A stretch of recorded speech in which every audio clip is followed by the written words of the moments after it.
ECSI fans, you want to revolutionize your sports investing habits? Allow me to tell you about WagerWire. WagerWire is an app that helps you become a superior bettor by allowing you to sync all your sports books and track all your bets in one place. See your current action, your betting history, and stats. You could also sign up for sports books and collect bonus offers. Follow them at WagerWire on X, as it's the best account on the platform. Head to App Store or Play Store now and search WagerWire and download the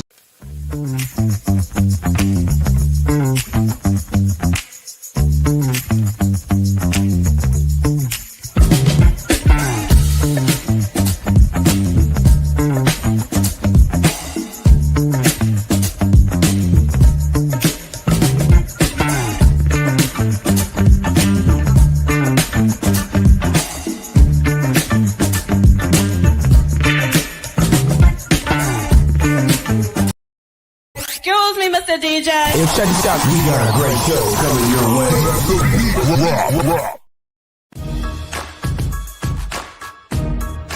From the ECSI Sports Studios, it's the Midday Market Report with Jeff Dawson.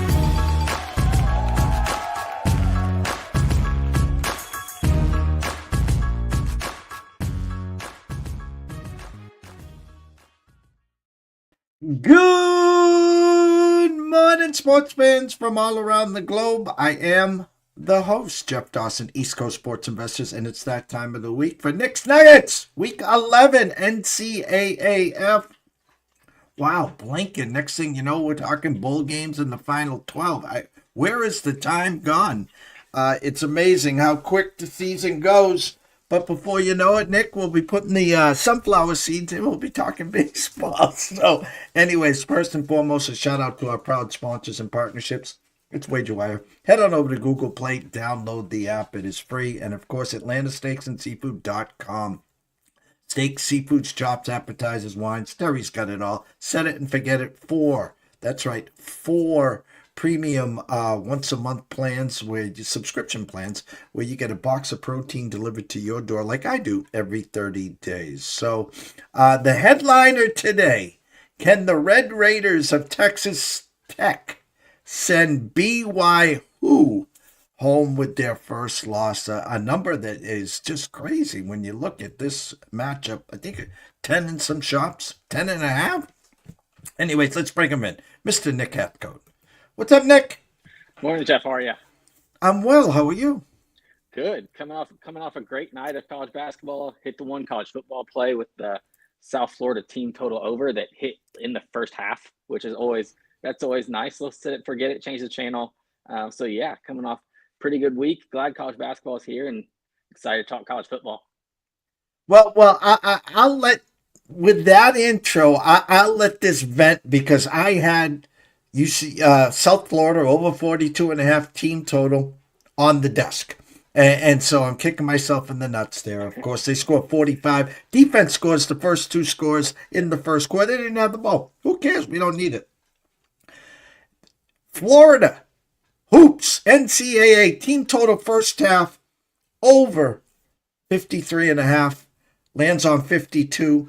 They shoot 11. No, they shot 11% from 3 and still scored 52 points. It gets better though. Their team total over 105.5. They got 104 with 30 seconds to go, and the kid clanks 2 free throws, and it lands on 104. And they shoot 6 for 38 from 3 for the whole game, and they still score 104 points. So a little salty there. But I want to compound that, because I worked the BC Notre Dame game. I'll be there tomorrow against SMU, and the following Saturday, the last game of the year, a home game that is, against Georgia Tech. I had Notre Dame team total. We said that they could call their score.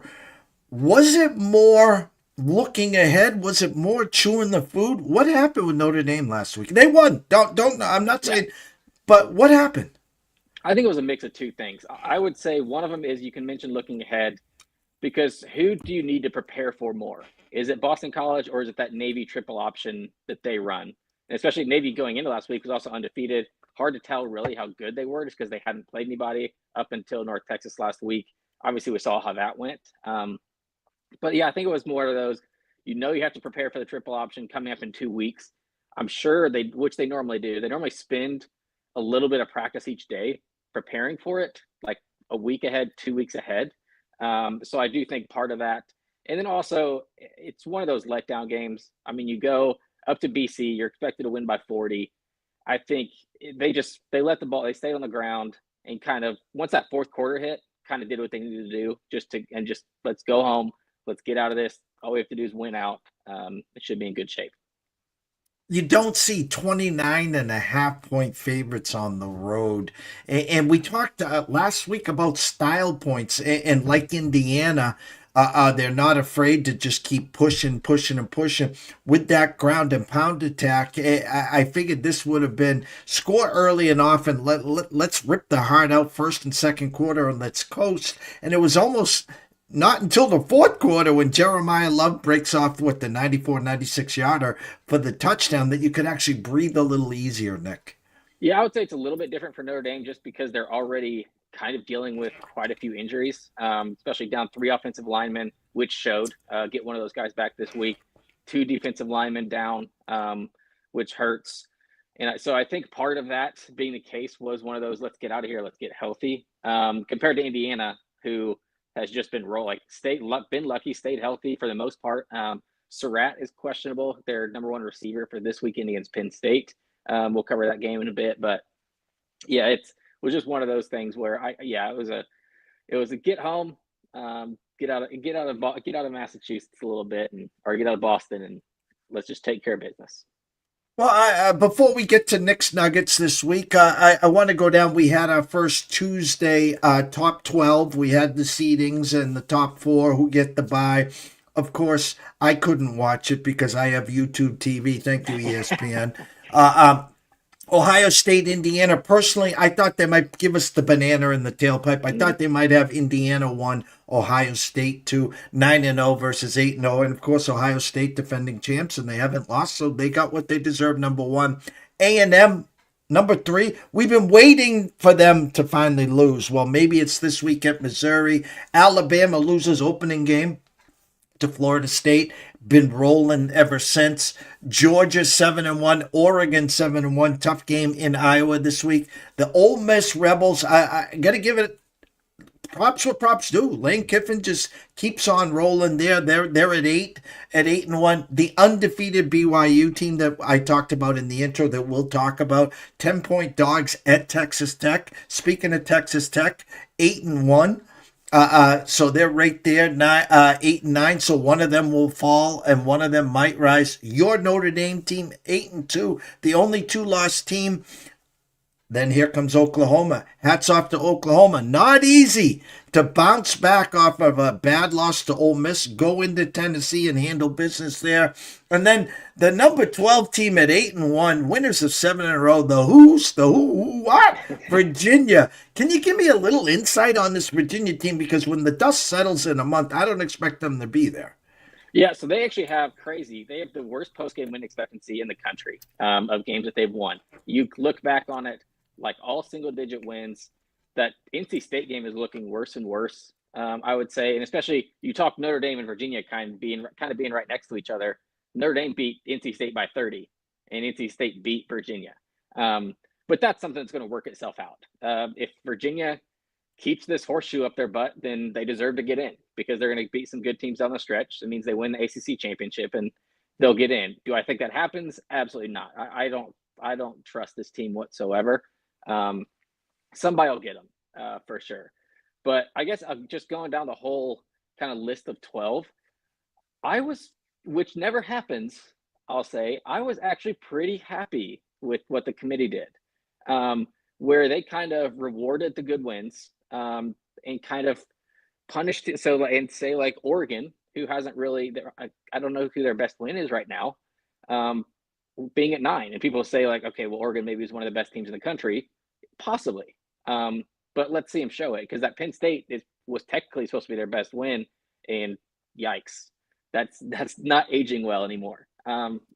We talked about it last week on this show about I wouldn't be surprised. I said if Indiana was number 1, wouldn't have been surprised if they put A&M at number 1 either with their wins, because their wins keep getting better and better. Ohio State is probably they've been the most dominant on the field. I think the eye test is probably where they got that number 1 ranking as opposed to the actual metrics, which I don't have a problem with. I know the committee, it's obviously a tough job and they have to look at all the things. And hopefully, I will say down the stretch, I hope we get this committee that actually watches games more than the ones the last few years have. Because watching the game, it does look like I would agree with Ohio State being number 1, even if the numbers don't quite say it. All right, we're going to take it one step further before we get to Nick's Nuggets here. Texas, Louisville, Vanderbilt, Georgia Tech. That gets us to 16. I'll throw in Utah, Miami, and I'm going to stop there. You got Biff's Almanac. Is there, let's just say one of these teams make it to the final 12. If you had Biff's Almanac, which team would that be? I might get roasted for this, but I think it's Texas. Just because down the stretch, they still have, is it Georgia? Yeah, they still have Georgia. And they still have, is it Bama or Georgia? I can't remember. They have one of the two of them. And then they still have an undefeated A&M team. I think if they win one of those 2 games, which means they lose to the other, I think, and we've said it all year long, that the SEC is probably going to get a 3-loss team in, unless some just weird stuff happens, like unless maybe the ACC steals a bid somewhere, or the Big 12 ends up getting 2 in, or Michigan beats Ohio State, so the Big 10 gets 4. I still think the SEC is probably getting 5, and I think if Texas wins one of those 2 games, then they're in. And they've been playing better lately. It wasn't pretty against Vandy, at least like defensively. Their defense is great. Vandy kind of poured it on at the end to make it look a little bit closer. But Arch has been playing better. I think he's, like I said this all year long, he just didn't look healthy. Now he kind of does, which is weird to say coming off a concussion. But maybe they just knocked the cobwebs out a little bit. But yeah, he's looking better. I think Texas can beat one of those 2 teams, and if they do, I could see them. Or Georgia Tech. Georgia Tech is in the same boat. If they beat Georgia, they're probably in. So that's kind of right in front of them as well. I'm trying to pull it up for us. No, that was of course 24. Let me just do, because they do end with A&M. I do know that. I want to see their exact schedule here for you. They're off this week. They go to Athens and play Georgia next week. They host Arkansas. Georgia, okay.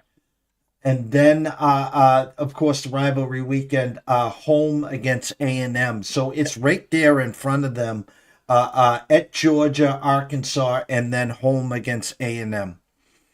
Yeah, exactly. Yeah, so, and I don't see them losing to Arkansas. So I do think as long as they win one of those 2 games, I think they get in.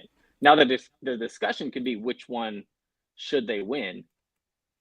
I would say A&M. I think they can lose and then beat A&M just because, or no, I would actually turn it the other way. Is what I meant to say. I think they need to beat, what did you say, Georgia? I think they need to beat, better for them if they beat Georgia and lose to A&M. Problem is because where they're already ranked, if they lose next week to Georgia, then they drop to, I don't know, 19, 20, probably, with the 3 losses then. And then can an A&M win really bolt them? Because they have to get an at-large, you pretty much need to be in the top 10. Because if the ACC is going to take that, most likely take that 11th spot, and then the group of 5 teams are going to take that 12th spot. So you kind of have to be in that top 10 when it comes to an at-large bid. So I think it's better for them to win against Georgia, and that way they get propelled up to kind of around that 9-10 spot, and then it'd be a lot harder for them to fall, like if they play a close game against an undefeated A&M team. I'm going to take it one step further. What happens if they beat Georgia? Now Georgia's got 2 losses, and let's just, because the line's only 4.5, by the way. What happens if Georgia then goes out and loses to Georgia Tech? That could be your 3-loss SEC team that sneaks in the back door. It could, but then I don't think they would put Georgia in over Texas if Texas beats them. I think that's where it would the line would be drawn, because I don't think you're getting 2. Texas would only have 2 losses. I'm saying Texas cheats. Oh, I was talking about. And Georgia stumbles. Georgia stumbles to Texas and then loses that last game to Georgia Tech. Well, then it would depend on if Texas beats or loses to A&M as well at the end. Because if they both have 3 losses, then that's different. If Yeah. Georgia has 2 and Texas has 2, then I don't know. Then it's kind of it's probably an Oklahoma versus Georgia conversation. And Oklahoma's got their schedule's not looking great down the rest of the season too, but they also only have 2 losses, very good wins. They do have that Texas loss, but just beat Tennessee. So I would say that'd be close. I'm not going to lie, but yeah, if they lose to Georgia Tech, the committee is human, right? So everything towards the end of the season sticks in your head the closest. So a loss late in the season, I will say it doesn't count equally as a loss at the beginning of the season because perfect example, Alabama, it feels like everybody forgot they lost to Florida State. And now look at Florida State, like all this, like they're just talking about Heisman odds and everything. It's like, did you see his performance week 1? And you look at Mendoza and Sayin, who haven't had bad games. So I don't know. It's like that some of the stuff from week 1 and 2 get scrapped from memory. So the late losses are definitely worse. And I'll say this too. We've had the conversation a couple of weeks in a row. And if it comes down to Notre Dame, Miami, remember when there was just 4 teams in, it was where you lost. If you lost early in the year and then you sheeted, you had more momentum and you were going to get in versus, hey, you were undefeated, lost the last game of the year. And then when they're trying to compare the two, that's where I'm going to tell you right now out loud, if it came down to the final spot, Miami and Notre Dame, I'm telling you, they're going to give it to you, even though Miami beat Notre Dame. And that was, listen, your first 2 games of the year, the losses were close, not the first 2. But my point is, you lose by 3 in Miami and then by 1 at home to A&M. So my point is, if you take care of business and it's you versus Miami, they're going to put you in over Miami this year. Yeah, I agree. And that's what they said. Like, head-to-head is only supposed to be if teams are fairly even. Then head-to-head is kind of like the crucial deciding factor. You look at the resumes of Notre Dame and Miami. Miami's 2 losses. You mentioned Notre Dame's. Yes, Miami's one of them. A&M by 1 in overtime, where literally if a kid hits an extra point, Notre Dame wins, and then A&M's not undefeated anymore. And you look at Miami's, and it's SMU and Louisville, who are nowhere near as good.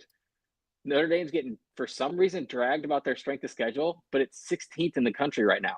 It's like people refuse to ever look at it that way.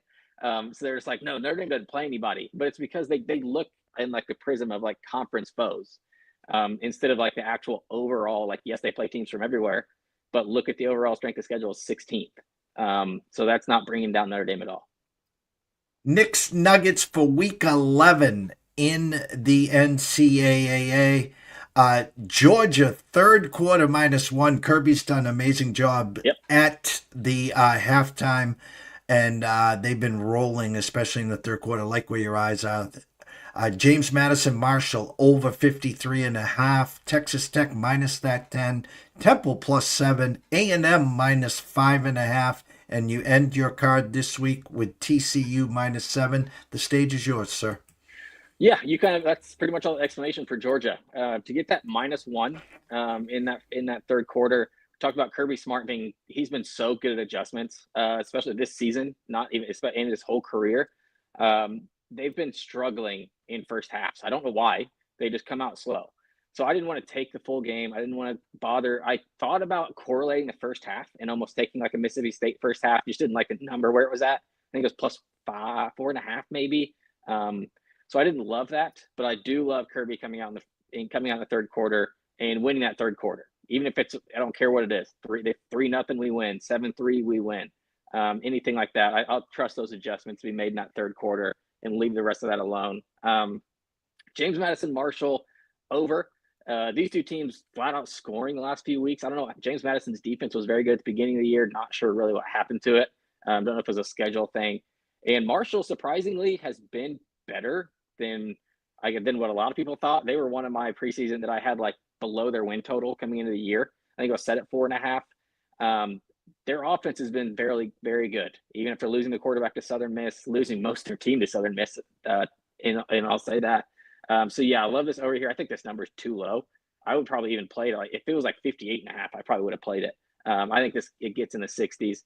Texas Tech -10. You and I are number guys. This number tells you something.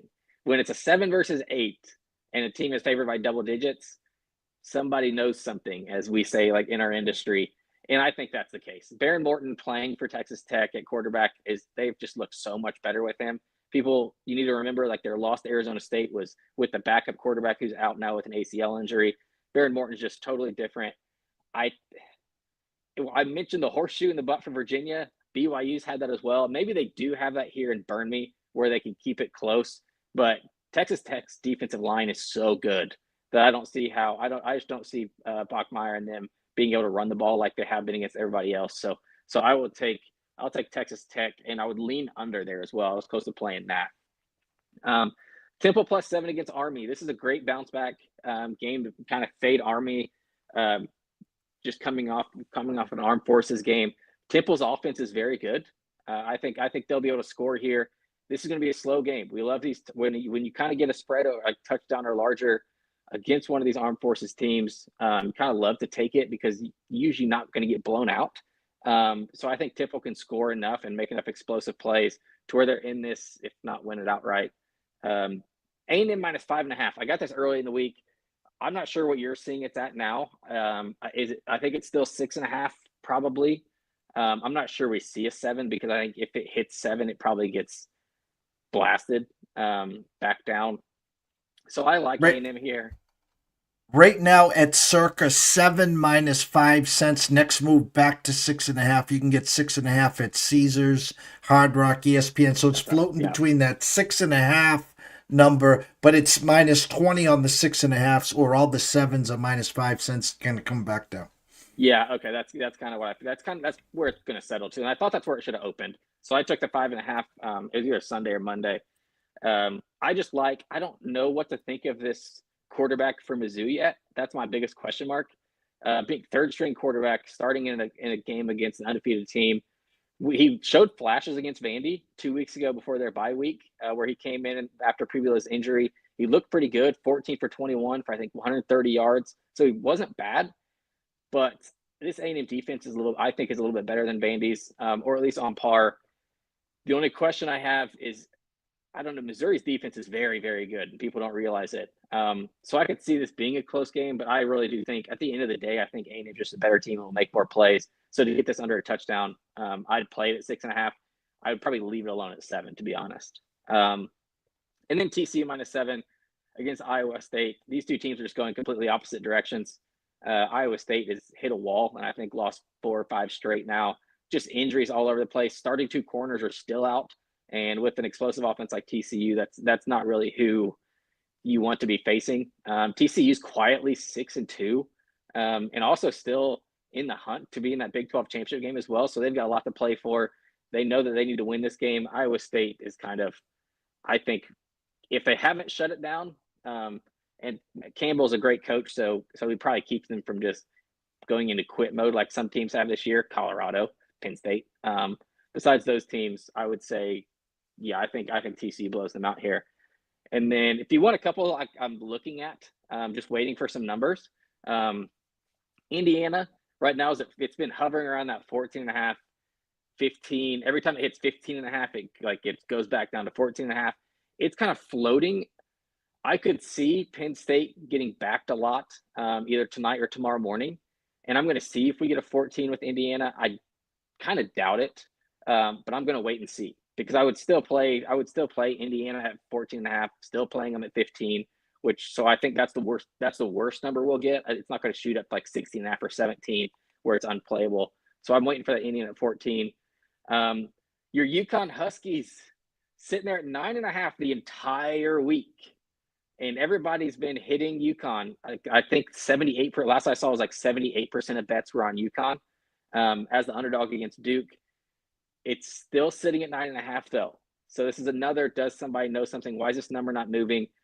I don't know if Duke gets hit because it's one of those where we love when casual bettors wake up, or that Friday night, let me look at the college football slate, or Saturday morning watching game day. Let's look at the college. Let me see what I can bet. And they just see Duke versus UConn, and they're going to bet Duke because Duke's kind of been that hot team lately.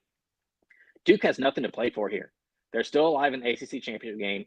This is one of those kind of let's go up to UConn and we talked about Notre Dame. This is another let's just get out of there and win type of thing. I don't see this being a blowout. UConn's offense has been good this year, shockingly good. I think they're in the top 30 in scoring offense right now, which is it's not even a usual UConn offense. Usually it's a defense, drag them into the mud type of team. With Mora, it's just really not right now. So I want to see if UConn gets to that magic number of 10. That's another one. And then one more.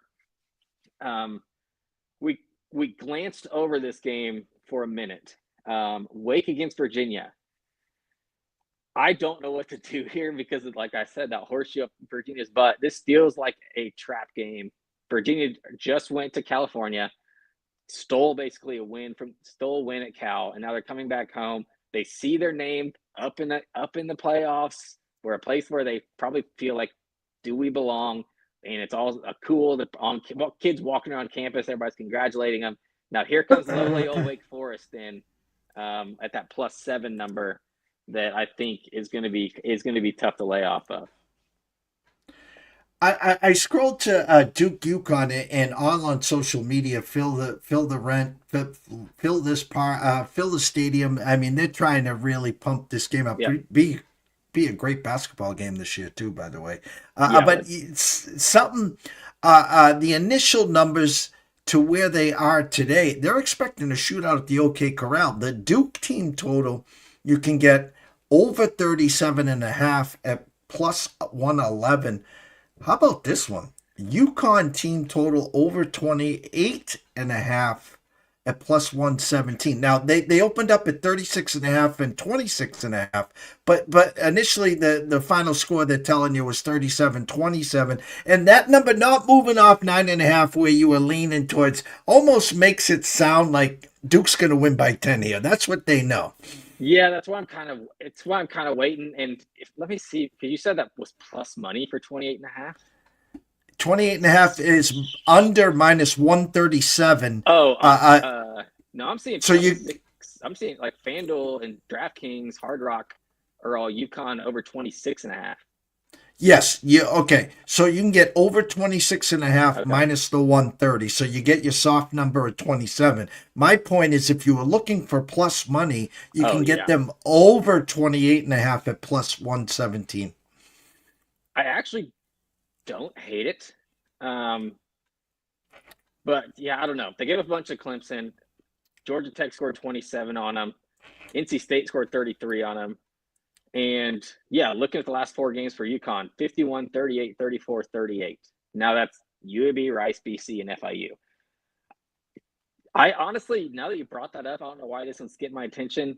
If I don't get a UConn +10, I actually don't hate that team total over 26.5. That especially at home, and especially knowing Mora, it's like let's try to compete as much as possible.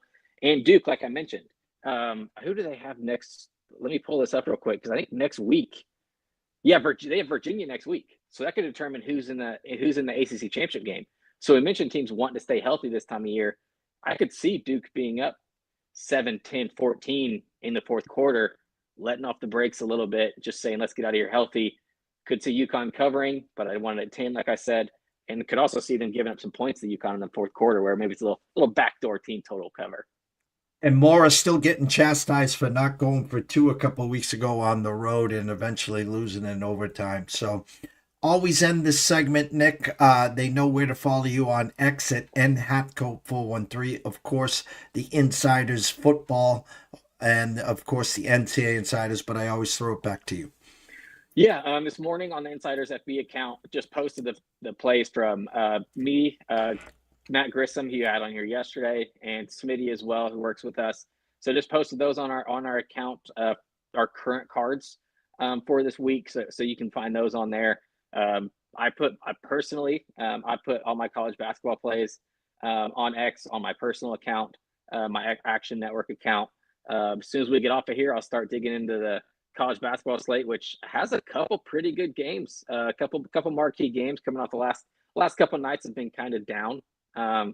So gonna dig into that, and I'll be posting those on my own personal account later today. Go follow Nick again on X. Go check him out. Go check out all the plays with Matt, Smitty. Make sure you say hi to Q whenever we can talk to Q. Baseball will be here before you know it. Again, at Hathcoat 413 at Insiders FB. Another week in the books, guys. Weekends here. Enjoy yourself. We got some great college basketball tonight, some college football, of course. Game day in college football on Saturday, NFL back on Sunday. We'll be back on Monday morning around 9 a.m., myself and Scott Webb. So for myself, Jeff Dawson at EC Sports Investor, the one and only Mr. Nick Hathcoat at Hathcoat 413. Wish everyone a blessed day, a great weekend. Stay in your lanes. Have some fun with this and stay tuned.